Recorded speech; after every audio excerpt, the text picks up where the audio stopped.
بسم اللہ الرحمن الرحیم۔ السلام علیکم ورحمۃ اللہ وبرکاتہ۔ میرا آج کا موضوع ہے آداب سفر کا بیان۔ جب بھی کوئی سفر کے لیے گھر سے نکلے تو سفر کی یہ دعا پڑھے: اللہ اکبر، سبحان الذی سخر لنا ھذا وما كنا له مقرنین وانا الی ربنا لمنقلبون۔ اللہ سب سے بڑا ہے، پاک ہے وہ ذات جس نے اس سواری کو ہمارے لیے مسخر کر دیا، حالانکہ ہم اس کی مدد کے بغیر اس پر قابو پانے والے نہ تھے، اور بلا شبہ ہم کو اپنے رب کی طرف ہی لوٹ کر جانا ہے۔ نبی کریم علیہ السلام کی سنت مبارکہ کہ جب بھی آپ کسی اہم سفر کا ارادہ فرماتے تو جمعرات کے دن فجر کی نماز کے بعد صبح سویرے سفر کی ابتدا فرماتے۔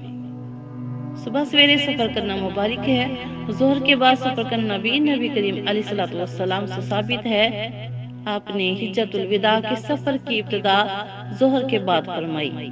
بخاری شریف کی حدیث پاک میں ہے، نبی کریم علیہ السلام نے ارشاد فرمایا کہ گھر سے نکلنے کے وقت 2 رکعت نماز پڑھو تو سفر کی تمام ناپسندیدہ باتوں سے محفوظ رہو گے۔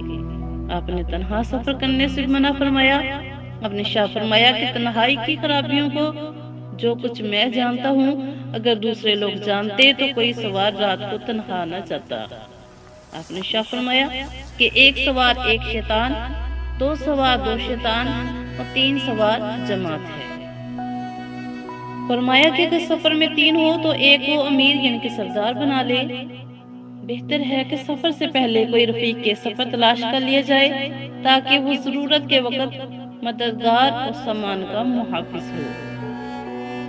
بخاری شریف مسلم شریف کی حدیث پاک میں ہے، رسول اللہ صلی اللہ علیہ وسلم نے ارشاد فرمایا کہ سفر عذاب کا ٹکڑا ہے، سونا کھانا پینا سب کو روک دیتا ہے، لہٰذا جب کام پورا کر لے تو جلدی گھر کو واپس ہو۔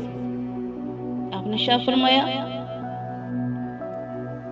اگر کوئی دشواری یا عذر نہ ہو تو سفر میں بیوی کو ساتھ لے جانا بھی مسنون ہے، اس میں سہولت کے ساتھ نفس کی بھی حفاظت رہتی ہے۔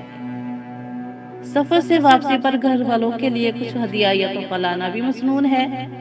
نبی کریم علیہ السلام نے ارشاد فرمایا کہ جب کوئی سفر سے واپس آئے تو اپنے گھر والوں کے لیے کچھ ہدیہ لائے، اگرچہ اپنی جولی میں پتھر ہی ڈال لائے۔ صحیح بخاری مسلم شریف کی حدیث پاک میں ہے کہ رسول اللہ صلی اللہ علیہ وسلم اپنے گھر والوں کے پاس سفر سے رات میں نہیں تشریف لاتے، آپ صبح کو آتے یا شام کو تشریف لاتے۔ رسول اللہ صلی اللہ علیہ وسلم جب سفر پر تشریف لے جاتے تو سفر کی تنگی، بری حالت میں واپسی، فائدے کے بعد نقصان، مظلوم کی بددعا اور اہل خانہ یا مال کے بارے میں برے منظر سے پناہ مانگا کرتے تھے۔ آپ نے ارشاد فرمایا کہ رات میں چلنے کو لازم کر لو، یعنی کہ فقط دن میں ہی نہیں، رات کو کچھ حصہ بھی چلا کرو، کیونکہ رات میں زمین لپیٹ دی جاتی ہے، یعنی کہ رات میں چلنے سے راستہ جلد طے ہوتا ہے۔